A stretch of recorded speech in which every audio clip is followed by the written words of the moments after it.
رمضان هلا رمضان هلا أهلا وسهلا أهلا وسهلا رمضان هلا رمضان هلا أهلا وسهلا. بسم اللہ الرحمن الرحیم. ناظرین، رموز رمضان کا آغاز کر رہا ہوں. قرآن مجید میں ایک دعا لکھی ہوئی ہے، ربنا لا تزغ قلوبنا بعد اذ ہدیتنا وہب لنا من لدنک رحمہ انک انت الوہاب. وہ لوگ جو علمی اعتبار سے بہت مضبوط ہیں، قرآن مجید کے الفاظ ہیں راسخین فی العلم، علم میں جو بہت پکے ہیں، یہ ان کی دعا ہے. ہدایت نیکی کی عطا فرمانے کے بعد یا اللہ ہمارے دلوں کو ٹیڑھا نہ کر دینا اور رحمت عطا فرمانا. آپ بہت عطا فرمانے والے ہیں، یعنی جن پہ اللہ تعالی کا کرم ہوا، جن کو راہ ہدایت اللہ تعالی نے سجھا دی. یہ دعا یہ سمجھا رہی ہے کہ اس کے بعد وہ اتراتے نہیں ہیں، وہ کم ظرف نہیں ہو جاتے، بلکہ استقامت اور مزید فضل کے امیدوار رہتے ہیں. تو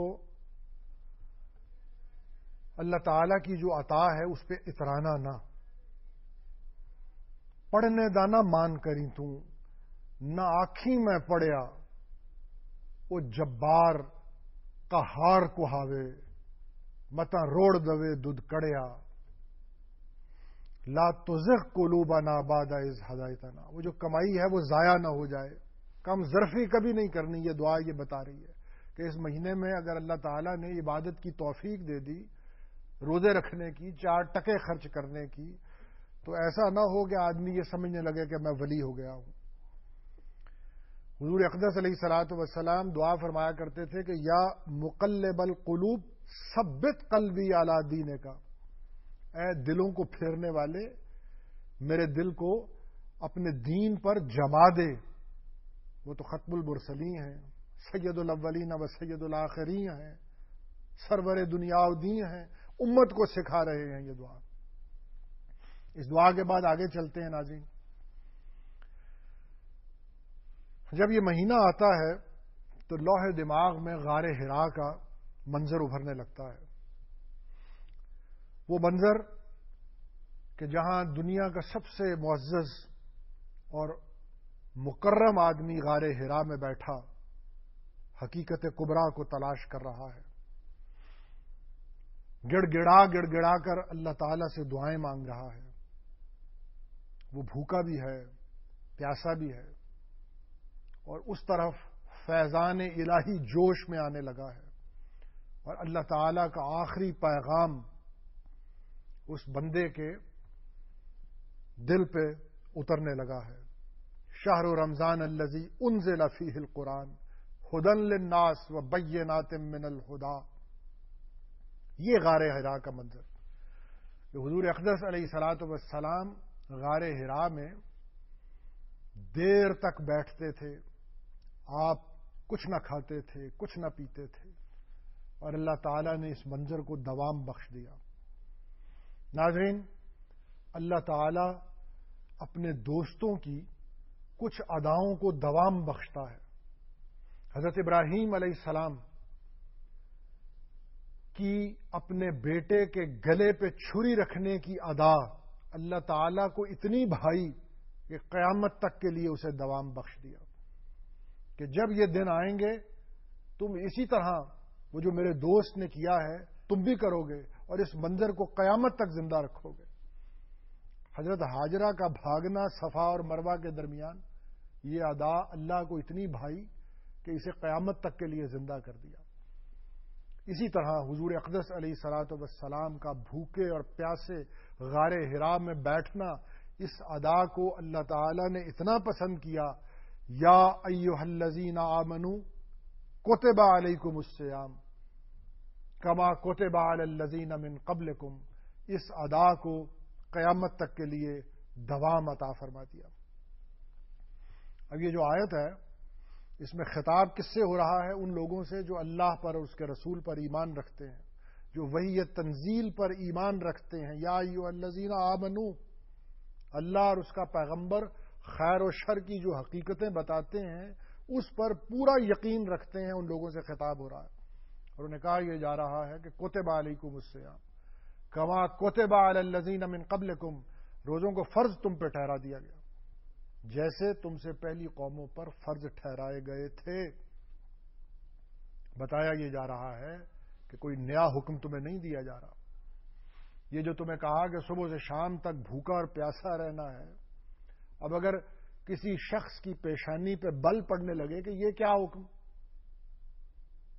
یہ ہم سے کیا مطالبہ کیا جا رہا ہے، تو بتایا یہ جا رہا ہے کہ تم پہلے لوگ نہیں ہو جنہیں یہ حکم دیا جا رہا ہو بھوکا اور پیاسا رہنے کا۔ تم کما کتب علی الذین من قبلکم، اقوام عالم پر اور ادیان عالم پر ایک نگاہ ڈالو تو صحیح، تمہیں معلوم ہو جائے گا۔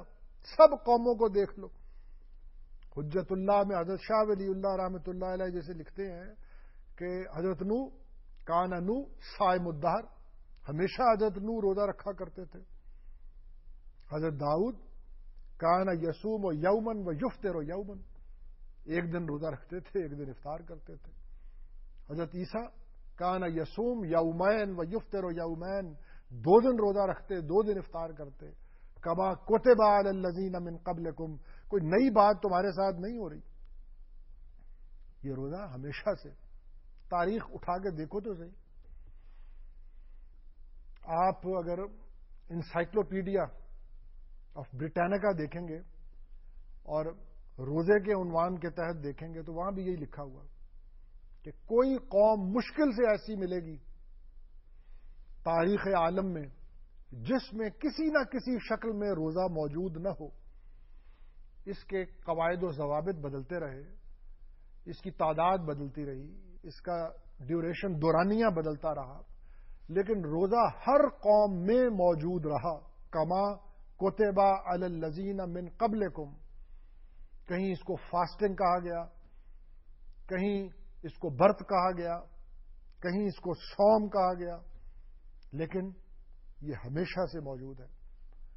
یہ مستقل اللہ تعالیٰ کی روحانی قدروں میں سے ہے ناظرین، ایبسلیوٹ اسپرچل ویلیوز جو اللہ تعالیٰ کی ہیں یہ ان میں سے ہے روزہ۔ یہ وہ قدریں ہیں جو زمان و مکان کے تغیر کے ساتھ بدلتی نہیں ہیں۔ دیکھیے جب سے یہ جسم وجود میں آیا ہے کچھ چیزیں ہیں جن سے جسم کی صحت بنتی ہے اور کچھ چیزیں ہیں جن سے اس کی صحت بگڑتی ہے۔ اگر آپ بھڑکتی ہوئی آگ میں اس جسم کو داخل کریں گے تو یہ جسم جل جائے گا۔ اگر زہر اس جسم میں داخل ہوگا ہلاکت طاری کرے گا۔ ناقابل تغیر اصول ہے یہ جسم کی صحت کا۔ اسی طرح جب سے یہ روح وجود میں آئی ہے اس کی حفظان صحت کے کچھ اصول اللہ تعالیٰ نے جاری و ساری اس کائنات میں کر رکھے ہیں، اور روزہ ان حفظان صحت کے اصولوں میں سے ہے، مستقل روحانی قدروں میں سے ہے جو بدلتی نہیں ہے زمان و مکان کے ساتھ۔ حضرت موسیٰ بائبل یہ بتاتی ہے کہ کوہ طور پر کلیم اللہ نے 40 دن اور رات نہ کچھ کھایا نہ کچھ پیا۔ حضرت عیسیٰ 40 دن بھوکے پیاسے رہے، یسوع مسیح نے اللہ کے لیے کی خاطر کچھ نہ کھایا کچھ نہ پیا۔ تو یہ میں وضاحت عرض کر رہا ہوں کما کتب علی الذین من قبلکم کی۔ اب یہ بات کہ اس کی تعداد کیوں مختلف اقوام میں، اس کے قواعد و ضوابط بدلتے کیوں رہے، تو حجت اللہ میں حضرت شاہ ولی اللہ رحمۃ اللہ علیہ ہی لکھتے ہیں کہ یہ جو روزہ ہے ان الصوم تریاق، یہ دوا کی طرح ہے۔ والتریاق لا یستعمل الا بقدر المرض، دوا جو ہے یہ بیماری کے اعتبار سے استعمال ہوتی ہے. ہر بیماری کی مختلف ڈوز، مختلف مقدار، مختلف دوا ہوتی ہے، اس لیے اس کے قواعد و ضوابط بدلتے رہے. یہ روحانی دوا ہے روح کے تزکیے کے لیے. تو یہ کہا کہ لعلکم تتقون، یہ فرض اس لیے کیا گیا تاکہ تم متقی ہو جاؤ. تمہارے پرہیز کا نسخہ ہے، ہمیں کوئی فائدہ نہیں. تمہاری روحوں کا تزکیہ ہو جائے، تمہاری روحیں مجلہ ہو جائیں، اجلی ہو جائیں، ان کی سیاہی دھل جائے. تتقون یہ وقایا سے بچ جاؤ، تم گناہوں سے بچ جاؤ. یہ جو انسان کا جسم ہے ناظرین، یہ مختلف صفات کا مرکب ہے. اس میں صبیت بھی ہے، میں حضرت شاہ ولی اللہ رحمۃ اللہ علیہ کو کوٹ کر رہا ہوں. اس میں بہیمیت بھی ہے، اس میں ملکیت بھی ہے. بہیمیت یہ جو چوپاؤں کی صفات ہیں، کھانا پینا، جنسی خواہش، یہ انسان کے اندر ہے. صبیت جو درندوں کی صفات ہے، غصہ. ملکیت جو فرشتوں کی صفات ہے، اللہ تعالی کے انوار سے روح کا تسکین پانا، یہ بھی انسان کے اندر ہے. تو یہ جب بہیمیت اور صبیت، یہ درندوں کی صفات اور چوپاؤں کی صفات، یہ جب غالب آ جاتی ہیں تو انسان فاسق و فاجر ہو جاتا ہے. ضرورت اس چیز کی ہے کہ اس کی ملکیت کو ابھارا جائے. تو جس طرح ڈاکٹر بتاتے ہیں کہ بھئی تمہارے جسم میں یورک ایسڈ زیادہ ہو گیا ہے، تمہارے جسم میں فلاں ایسڈ تیزابیت پیدا ہو گئی ہے، اس کو کم کرو، اس دوسری چیز کو زیادہ کرو. تو اسی طرح یہ جو دین کا شفا خانہ ہے، اس میں اللہ تعالی ارشاد فرماتے ہیں، روحانی اطباء بتاتے ہیں، اولیاء بزرگ وہ یہی کام کرتے ہیں کہ بھئی دیکھو تم پہ صبیت غالب آ گئی، تم پہ بہیمیت غالب آ، اس کا زور توڑو. تو یہ کام، تو بات یہ تھی کہ صبیت اور بہیمیت، یہ جو چوپایوں کی صفات ہیں اور جو درندوں کی صفات ہیں، ان کا زور توڑنا تھا. یہ روزہ اس لیے بنایا کہ یہ جو کھانے کا وقفہ ہے، یہ وقفہ اگر بڑھا دیا جائے گا تو ان صفات کا زور ٹوٹ جائے گا جو فسق کی طرف لے جاتی ہیں، جو آدمی کو فاجر بناتی ہیں. ان کا زور توڑنا مقصود تھا. میں عرض یہ کر رہا ہوں کہ دین کا یہ جو دواخانہ ہے، اس میں اسی طرح بیماریوں کا علاج قرآن مجید، حضور علیہ الصلاۃ والسلام اور جو روحانی اطباء ہیں، جو مسند نبوت کے وارث ہیں، علماء ہیں، اولیاء ہیں، ان کا کام اصل میں یہی ہے. وہ یہ نہیں کرتے کہ آدمی کو بھگا دیں، گالیاں نکالیں کہ بھئی تم کسی کام کے نہیں ہو. یہ جو مسجدیں تھیں یہ کس کام کے لیے تھیں ناظرین؟ یہ روحانی شفا خانے تھے. ایسا نہیں ہے کہ آپ شرابی آدمی کو یہاں سے نکال دیں، دھکے دیں کہ تمہارا کیا کام ہے، مسجد میں کیوں آ گئے ہو. انہی کا تو علاج مقصود ہے. یہ جو روحانی اطباء تھے یہ ان شفا خانوں میں بیٹھتے تھے اور انہی لوگوں کا علاج کیا کرتے تھے. دھکے دینے سے تو بات نہیں بنتی. ہسپتال میں اگر آپ مریضوں کو دھکے دے دے کے نکالنا شروع کر دیں تو وہ کہاں جائیں گے؟ ان کا علاج کون کرے گا ان بیچاروں کا؟ تو یہ معاملہ کہ اصل چیز زور توڑنا تھا ان صفات کا اور اس ملکیت کو غالب لانا تھا. اچھا، دین میں ایک بات میں اور عرض کروں بات کو سمیٹتے ہوئے کہ زور توڑنا مقصود ہے. یہاں یہ بھی نہیں کہا کہ یہ جو صفات ہیں، غصے کی صفات ہیں یا کھانے پینے کی یا جنسی خواہش کی، ہم اس کی تخریب چاہتے ہیں، اس کو بنیاد سے ہی اڑا دینا چاہتے ہیں. ایسا معاملہ بھی نہیں ہے دین میں. ان صفات کو باقی رکھنا ہے. آپ دین کا پورا ذخیرہ اٹھا کے دیکھ لیجئے، آپ کو جنس کے خلاف، سیکس کے خلاف ایک لفظ بھی لکھا ہوا نہیں ملے گا. اصل کام کیا ہے؟ ان کو چینلائز کرنا. دین نے جو راہیں متعین کی ہیں ان راہوں پہ ڈالنا، ان کی تخریب نہیں ہے. یہ صفات بھی اللہ تعالیٰ کی نعمتیں ہیں، ان سے کام لینا ہے. یہ نہیں کہ والکاظمین الغیظ، اللہ تعالیٰ نے اپنے بندوں کی صفت یہ بتائی جو غصے کو ضبط کرتے ہیں. یہ نہیں کہا کہ انہیں غصہ آتا ہی نہیں ہے. ثواب پھر کس چیز پہ ملے گا؟ اگر یہ غصہ آئے نا جس آدمی کو تو ضبط کرنے پہ ثواب کہاں ملا؟ یہ نعمتیں ہیں، ثواب بھی انہی پہ مرتب ہوتا ہے.